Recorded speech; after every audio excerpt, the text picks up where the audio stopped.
Tá?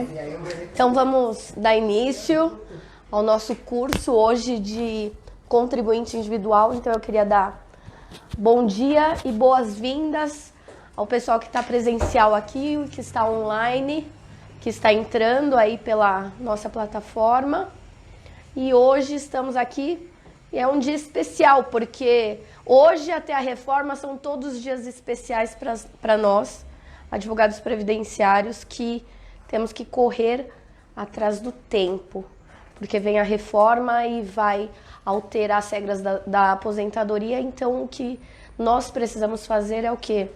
É regularizar a situação do nosso cliente até a entrada da reforma. Então esse tema vem em muito boa hora, porque vai fazer com que nós consigamos fechar o tempo ali do nosso cliente em muitas das situações, porque hoje, como eu estou falando, um mês na vida da pessoa está fazendo muita diferença. Muita diferença. Eu tenho atendido as pessoas, tá faltando 40, assim, se a reforma passar em novembro dá certo, se passar em dezembro, em janeiro, então o pessoal desesperado. Então essa situação do contribuinte individual, que abarca uma série de trabalhadores, dá para garantir muita coisa. Então eu trouxe uma aula mais técnica, alinhada à prática, mas bem mais técnica do que minhas aulas normais, porque a gente vai precisar trabalhar nesse momento de forma muito rápida. Então a gente tem que ter já a fundamentação do que a gente vai aplicar, não dá para ir naquele vamos ver, a gente já tem que ir certeiro qual que é o artigo que nós vamos aplicar. E mais ainda, a gente vai ter que trabalhar aí no âmbito administrativo, porque até que a gente consiga, mesmo com liminares e tal, nós conhecemos como é o Poder Judiciário, se para casos extremos de grave já é difícil uma liminar, ainda mais para a gente conseguir algo, para fazer um reconhecimento de vínculo, é mais demorado. Então o intuito aqui desse nosso encontro hoje é realmente passar essas situações do contribuinte individual, não apenas as provas, como está no tema, mas eu incluí também o reconhecimento do tempo do contribuinte individual para aqueles que não contribuíram, que contribuíram errado, que trabalharam e não teve a contribuição nem o repasse pelo empregador, pelo tomador de serviço. Então, várias situações do contribuinte individual para regularizarmos administrativo, já para que esse tempo incorpore ali no quinis dele e faça contar o tempo para a aposentadoria. O contribuinte individual, então, ele é um dos segurados da Previdência Social. Então, só para a gente visualizar ele, nós temos... Porque isso é importante, porque muitas vezes precisamos enquadrar aonde esse trabalhador se encaixa. Então, nós temos 5 tipos de segurados obrigatórios e um tipo de segurado facultativo. Então, os segurados da Previdência Social, a primeira coisa que a gente tem que verificar quando a gente vai fazer a análise do nosso cliente, de um segurado, primeira coisa é enquadrar em qual regime ele está. Primeira coisa. Então, quando a gente vai trabalhar aqui de regime geral da Previdência Social, onde está enquadrado o contribuinte individual. Mas às vezes ele vem, eu sou professor, mal ele sabe aonde qual regime que ele está enquadrado. Então nós que precisamos colocar em qual caixinha que ele está. Então, primeira coisa, o que a gente vai excluir? O regime próprio de Previdência Social. Sou professor. Pode ser professor contribuinte individual? Sim. Mas então a gente vai ter que verificar qual tipo de contribuinte individual, qual tipo de segurado ele é. Eu, por exemplo, eu sou professora empregada e também sou professora na modalidade contribuinte individual. Então, precisamos enquadrar de que categoria que a gente está falando. Então, por exclusão, primeira coisa, a gente vai excluir quem? Os servidores públicos que estão lá em regime próprio de Previdência Social.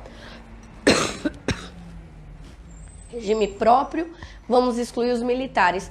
Entrou no regime geral? Aí sim, a gente vai verificar qual tipo de segurado ele é. Dentro dos segurados obrigatórios, então, temos apenas 5 categorias. Porque muitas vezes, eu sou dona de casa, a pessoa é boia fria, mas qualquer tipo de trabalhador tem que se encaixar em um desses 5. Não tem outras categorias aqui. Todo trabalhador formal é segurado obrigatório. É segurado obrigatório e obrigatoriamente tem que estar em uma dessas 5 categorias. Não tem uma sexta, uma sétima. E o segurado facultativo é aquele que não trabalha formalmente. Por que não trabalha formalmente? Pode o segurado facultativo trabalhar? E eu vou falar um pouquinho mais dele, porque às vezes ele pode se confundir ali com o contribuinte individual. Então a gente primeiro tem que excluir todas as pessoas que não são contribuinte individual, aí sim para nós focarmos nas pessoas que a gente consegue trabalhar e regularizar a situação. Então, segurado facultativo é aquele que não trabalha formalmente. Porque a gente pode falar que o estagiário não trabalha? O estagiário trabalha, mas o estagiário é uma forma de segurado facultativo que ele não é segurado obrigatório. O estagiário, ele não só trabalha, como ele é formal. Só que essa formalização do segurado facultativo é uma exceção à regra geral, porque essa formalização ela não traz a obrigatoriedade do recolhimento da Previdência Social pelo tomador de serviço. Então, se ele quiser entrar no regime geral de Previdência Social, contribuir para a Previdência Social, ele pode, ele tem essa opção e não obrigatoriedade. A partir do momento que não é obrigatório, ele passa a ser facultativo. Então, estagiário é uma exceção à regra que a gente já tira. Uma outra exceção da regra de não ser trabalhador formal é aquelas pessoas que trabalham em frente de trabalho. Frente de trabalho, a gente pode dizer que a pessoa não trabalha? Ela trabalha. Ela é formal? Ela é formal, ela tem um contrato. No entanto, esse contrato não tem a obrigatoriedade de pagamento de INSS. Se essa pessoa quiser, ela opta por entrar no segurado facultativo. Mas eu tiver, por exemplo, um contrato de estágio que nunca recolheu, eu posso recolher retroativo desde que eu tenha a prova dele? Não. Como um facultativo? Não. Não? Por que não pode? Segurado pode recolher facultativo, pode recolher retroativo? O segurado facultativo, a regra para recolhimento retroativo do segurado facultativo, o primeiro é ter a inscrição como segurado facultativo e ter um pagamento em dia.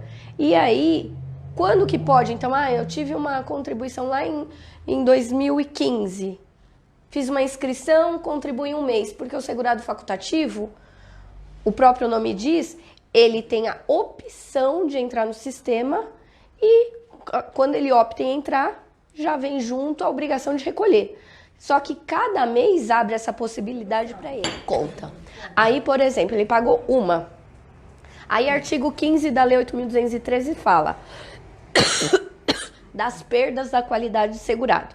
E para o segurado facultativo, ele perde a qualidade de segurado após 6 meses da última contribuição. Da última, e se ele só fez uma, daquela.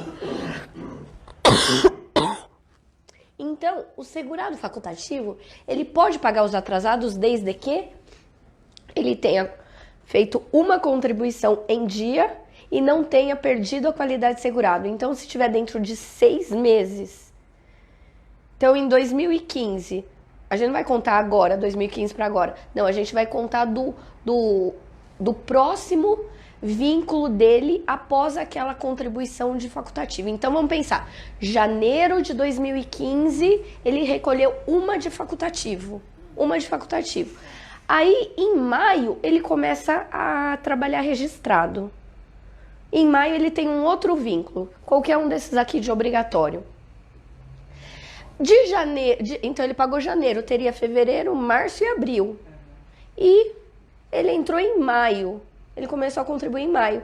Então, de fevereiro a maio, está menos de 6 meses. Nessa situação, esse contribuinte facultativo ele pode pagar os atrasados. Então, os requisitos são esses. Ele pode pagar desde que tenha uma inscrição e um pagamento em dia e que não tenha perdido qualidade de segurado nesse período que a gente quer regularizar. Então, nesse caso, como ele não teve uma como facultativa, ele não consegue pagar. Porque o que ele tem é um contrato de estágio. Não, a legislação não diz que o estagiário é facultativo.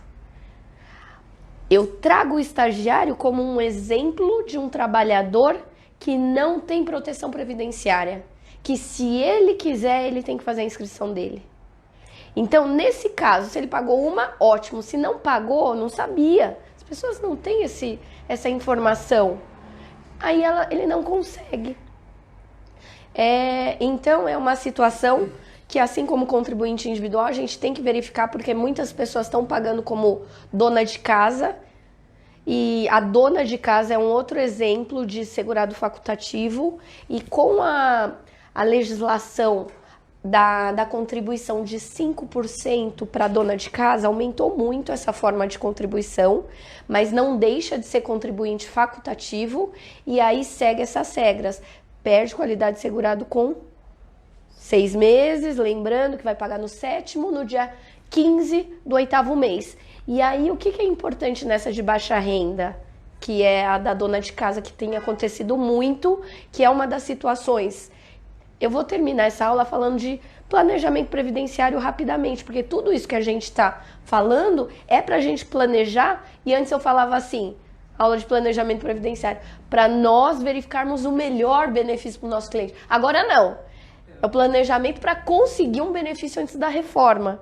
E essa situação é importante quando a gente está falando aqui de contribuição, porque essa dona de casa, muitas vezes quando você vai pegar o CNIS, eu trouxe alguns exemplos aqui de contribuinte individual, mas é importante falar dela, que ela está pagando todo mês, mas ela não fez a inscrição no CRAS anteriormente ao pagamento. Aí o que está acontecendo? Lá no CNIS aparece que tem pendência.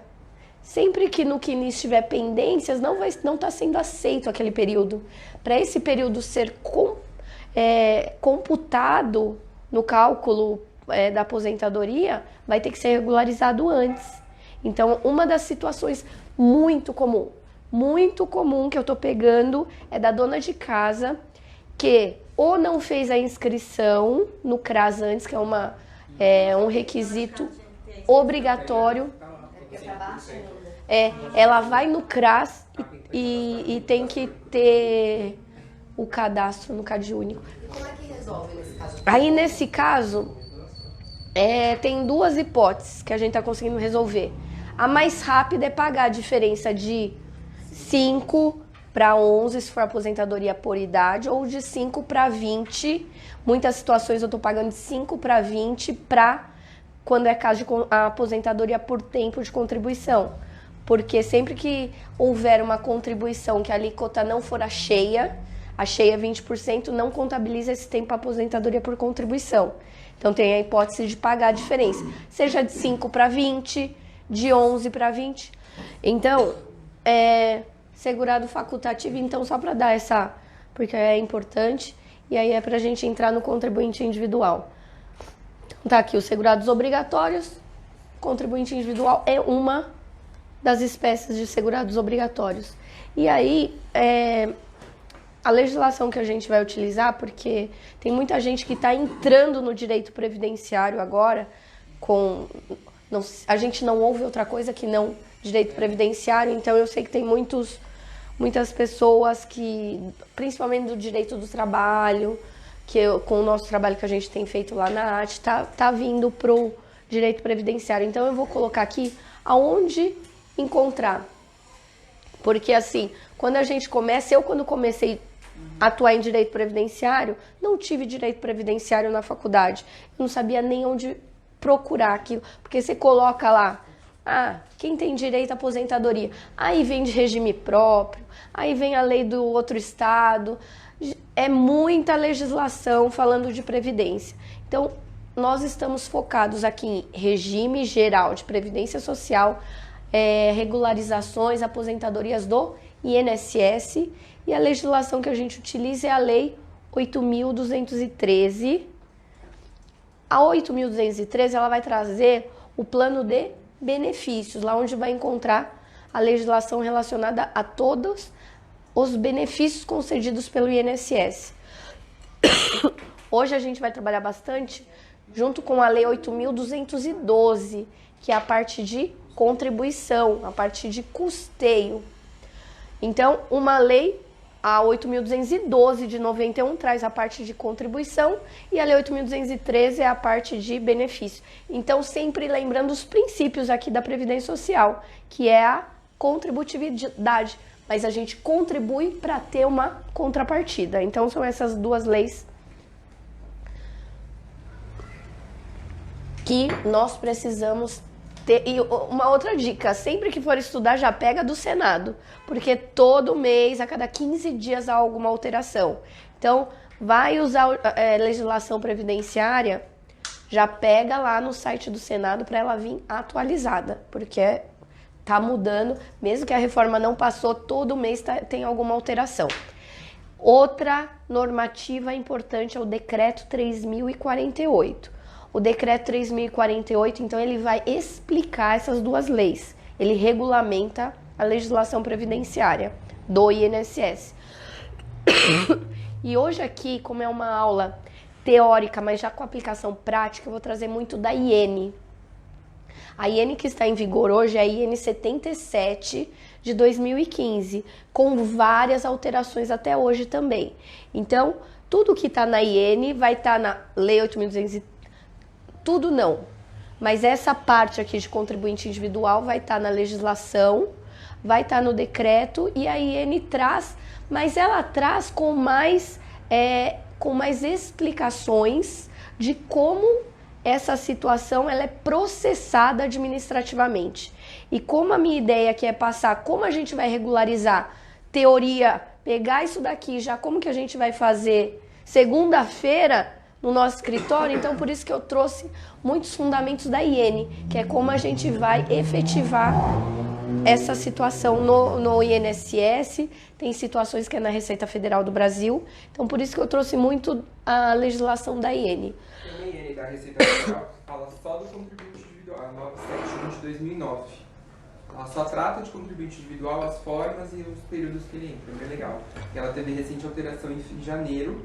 Agora ele fala do cômputo para o contribuinte individual, que é mediante o primeiro pagamento efetivo, coisa que não tinha anterior. 971 de 2009. É uma IN da Receita Federal. Aquela que você está fazendo essa semana, né? Uhum. Então vamos lá. Primeira coisa, quando a gente fala em contribuinte individual, é uma categoria muito ampla. Então, e a Lei 8.213, o decreto, a IN, ela especifica. Então, só de contribuinte individual é matéria para a gente ficar realmente várias horas falando sobre ele. Então, antes da gente falar as provas e formas de regulamentação, eu trouxe aqui algumas das pessoas mais comuns que estão enquadradas dentro do contribuinte individual. Então, quem está ali? Isso daí eu recebo bastante pergunta. O padre, o pastor, aonde ele entra? Ele é facultativo, é contribuinte individual, não paga nada. Ele é segurado obrigatório. É segurado obrigatório, ministro de confissão religiosa e um membro de instituto de vida consagrada. Então ele está ali. A gente consegue enquadrar ele. E aí, essas pessoas vão lembrando que é tudo, depois a gente vai ver para quê? A gente trabalhou numa dessas situações no passado. A ideia é o quê? Saber de quem a gente está falando. Na nossa consulta, a gente vai perguntar tudo isso. Porque às vezes ele não era regularizado, uma dessas pessoas. E aí tem a possibilidade de regularizar hoje. Então isso é importante. Outra situação importante que muitas vezes não tem também, a formalização. O síndico, o administrador eleito. Agora, o que é importante aqui? Que tenha remuneração, percepção de tem que receber salário. Aquele que é que não recebe remuneração, ele não entra. Mas daí tem uma exceção, que ele seja, aquele também que seja só isento da taxa de condomínio, ele pode não, ele deve ser incluído como contribuinte individual. Isso é interessante. Abrange a maioria, porque muitos ele não recebe salário, mas isenta da taxa. E ele não tem a inscrição. O médico residente. E aqui tudo vai pensando nessas pessoas e como vai fazer a prova da atividade. Só adiantando um pouquinho do final, mas como é uma consequência, é o quê? Vai pensando nas pessoas, porque mesmo que ele não tenha o pagamento de nada, tem a possibilidade de regularizar. Só que aí vai precisar de provas concretas, efetivas da prestação de serviço. Então, vamos pensando aqui em documentos. A IN traz uma relação de documentos que precisa ter para cada uma dessas pessoas, mas lembrando que não é taxativo. A gente pode provar por outras formas. O associado eleito para cargo de direção em cooperativa.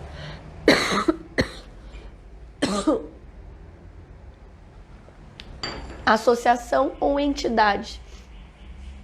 Quem presta serviço de natureza urbana ou rural a uma de mais empresas em relação de emprego. Essa pessoa é aquela mais comum que quando a gente visualiza um contribuinte individual, a primeira que vem em mente, aquela pessoa que presta serviço por conta própria. Antes ainda era nominado como o autônomo, tanto que em vários artigos da IN ele coloca lá o autônomo entre aspas, porque entre aspas hoje já não é utilizado mais esse termo, mas é o famoso autônomo. Quem exerce por conta própria atividade econômica de natureza urbana. O diarista, a diarista. Assim entendida, a pessoa física que por conta própria presta serviço de natureza não contínua, a pessoa que diarista que paga como contribuinte individual. Então, muitas vezes ela paga como facultativo até. A gente vê muito mais diarista pagando como facultativo, mas ela está enquadrada como contribuinte individual. Agora vamos pensar dela hoje. Uma situação é a pessoa vir regularizar hoje, daqui para frente. A diarista, qual seria a diferença dela pagar como contribuinte individual ou segurado facultativo? Com relação a valores, nenhum. A valores, nenhum.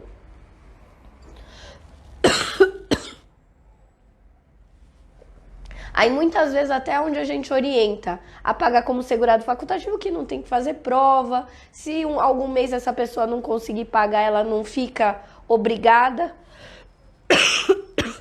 Mas se a gente está falando dessa pessoa daqui para trás e ela não tem nenhuma contribuição de segurado facultativo, a gente vai enquadrar ela aqui. Aí como que a gente vai provar o serviço de uma diarista? Declaração do empregador. Nossa. Acho que abrir um pouquinho essa janela.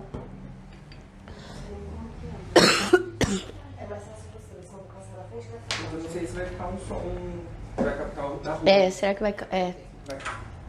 Abre só um. Se piorar, a gente fecha. Acho que pode deixar um pouquinho assim, senão fica muito aberto, vem muito barulho. É por causa da voz da... Então vamos lá. Não, tá bom assim. Vamos.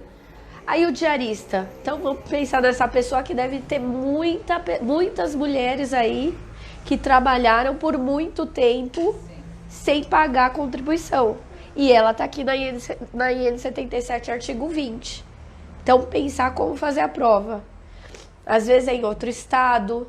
Quantas pessoas vieram de outro estado para cá e tá hoje e vem aqui? Está em São Paulo, a gente está regularizando a situação no Paraná, da Bahia e em vários outros estados. Mas hoje, cada um mês é importante. Então tá aqui uma situação que a gente consegue. Mas essa declaração simples e registrada?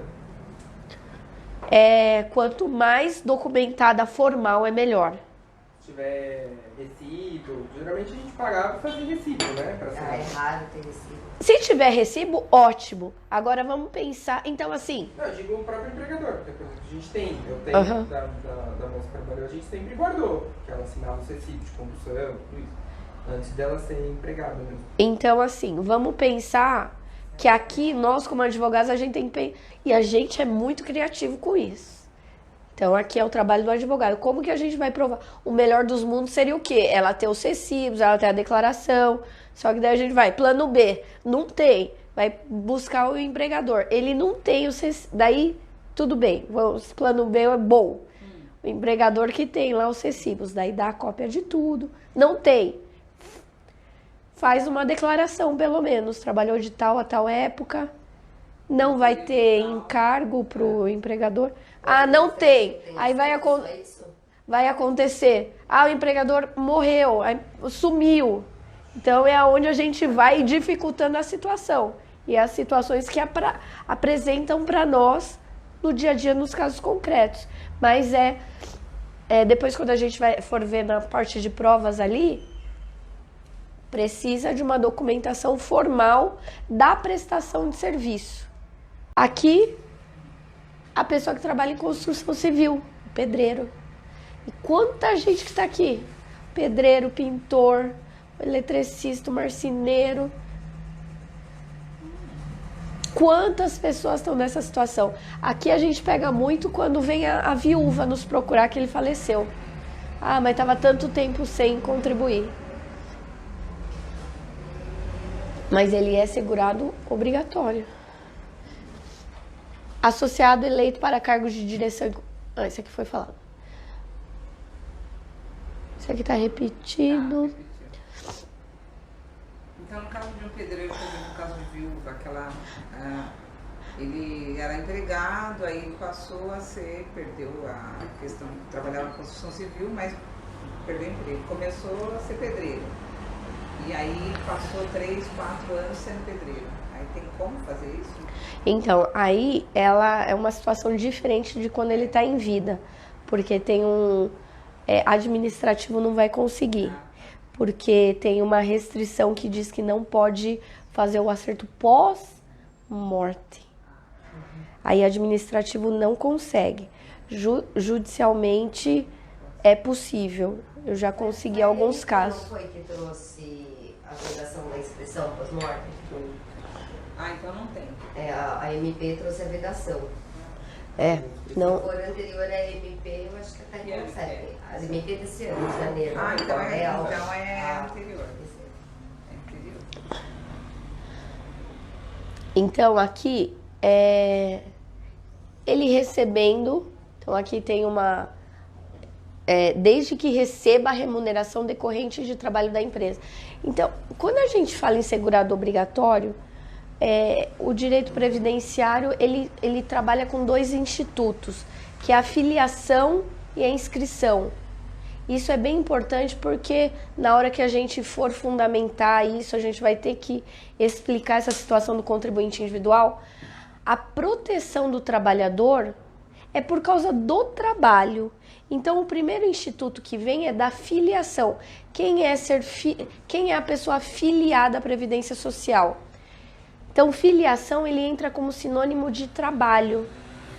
Ser filiado é ser trabalhador. Agora, esses ambulantes que não têm inscrição nenhuma, ou até tem uma inscrição na prefeitura, ou trabalhando, mas como que o INSS tem o conhecimento desse trabalho? Aí vem o outro instituto que é a inscrição. Não adianta só trabalhar, ele tem que estar inscrito. Então, no contribuinte individual fica muito claro isso. Quantas pessoas trabalhando informalmente? O trabalhador que é trabalhador, que está encaixado aqui como contribuinte individual, mas ele só trabalha e não tem a inscrição, ele está afiliado, precisa da inscrição. E é onde a gente vai trabalhar nessa inscrição. A inscrição é o pagamento. A inscrição, um pouco antes do pagamento ainda, é ir lá e fazer a inscrição mesmo no INSS. Pode ser aquela pessoa que já tem uma inscrição. Que inscrição seria essa?